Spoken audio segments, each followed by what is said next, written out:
in October we had a man named John Young come and speak, and part of what he talked about was the low membership of organizations like the Sierra Club and the Audubon Society.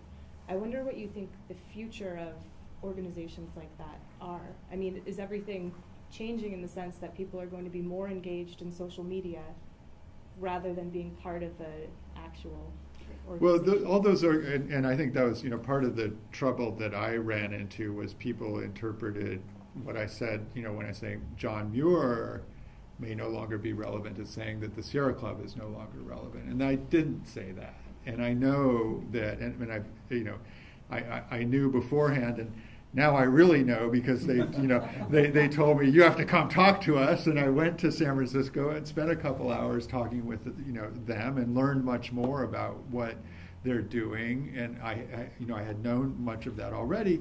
They're doing a heck of a lot to try and reinvent themselves, to try and figure out how to engage, with diverse Californians, diverse Americans. And part of that is they're desperate to figure out how to connect, how to matter.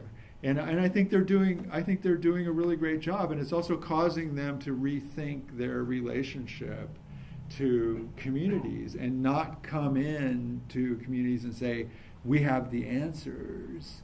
We need you to get in line and help us, stop this development or put in, this protected area. But they're going into communities and asking what's important in those communities. And sure, coming in with their basic, environmental goals and values, but understanding that they gotta meet halfway and listen. So, there's a lot of really good, important work, happening in the environmental organizations, as well as in the National Park Service and in California State Parks to figure this out.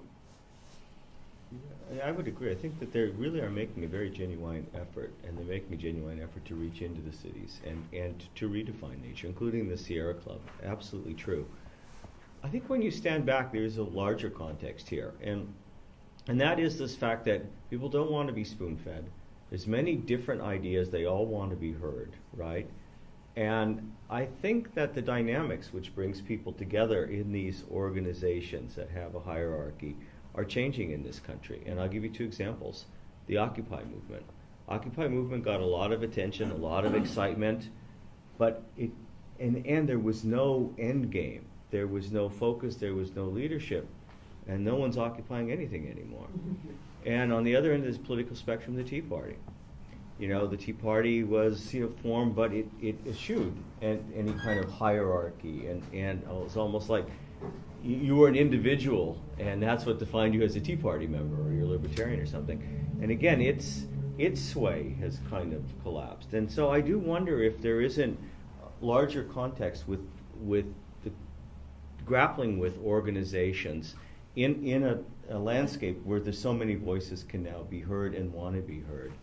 And so I do wonder if there's other deeper things than just the environmental club membership. It's a lot of clubs, a lot of organizations that are losing members. And so I think this is broader.